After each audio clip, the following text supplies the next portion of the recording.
Ya ampun, ini benar-benar sulit dipercaya. Demi menyediakan kabel listrik yang murah dan terjangkau bagi masyarakat Pakistan, sebuah bengkel besi di Peshawar ternyata menggunakan pipa air bekas daur ulang untuk memproduksi kabel listrik tembaga murni dengan harga yang sangat kompetitif. Di depan mata, terdapat tumpukan kabel yang dijual seharga Rp100–200 per gulung. Pipa air bekas ini juga digunakan sebagai bahan baku untuk lapisan luar kabel.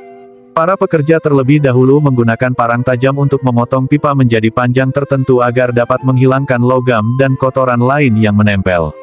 Setelah pipa diproses, mereka memasukkannya ke dalam mesin penghancur, yang akan menghancurkannya menjadi potongan kecil plastik. Meskipun pipa bekas ini tidak dicuci terlebih dahulu, potongan plastik yang dihasilkan terlihat cukup bersih. Selanjutnya, potongan plastik dimasukkan ke dalam baskom, lalu diangkat tinggi-tinggi sebelum perlahan-lahan dijatuhkan ke lantai.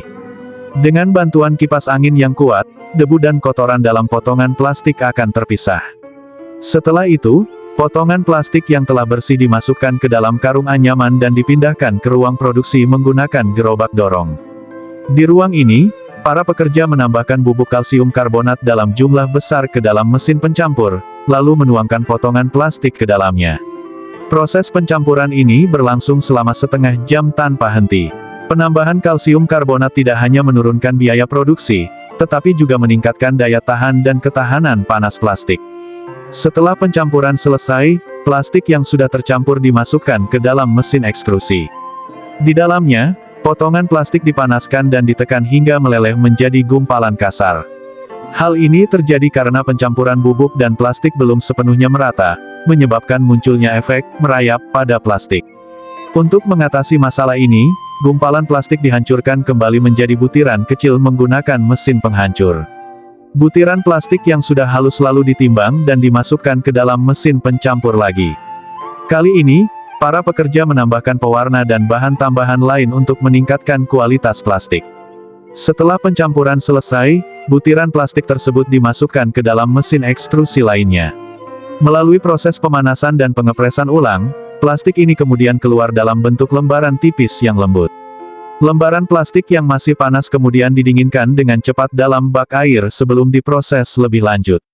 Setelah itu, plastik dipotong menjadi butiran kecil yang lebih seragam.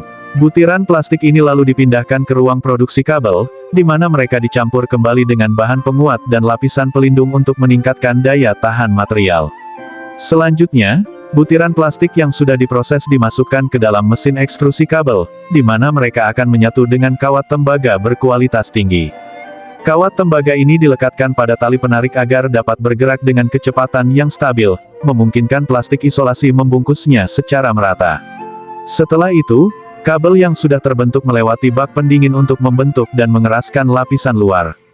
Kemudian, kabel ditarik dan dipadatkan melalui beberapa roll untuk menghilangkan ketegangan internalnya. Setelah itu, spesifikasi dan tanda pengenal dicetak di permukaan kabel. Karena tidak ada mesin pemotong otomatis, para pekerja menggulung kabel secara manual menggunakan mesin penggulung, lalu mengikatnya dengan tali plastik. Kabel yang sudah dikemas ini kemudian dimasukkan ke dalam kotak karton khusus untuk dipasarkan. Sampai di sini, kabel tembaga murni berkualitas tinggi ini telah siap dipasarkan. Setelah melihat seluruh proses produksinya, menurut kalian bagaimana kualitas kabel yang dibuat dengan cara ini?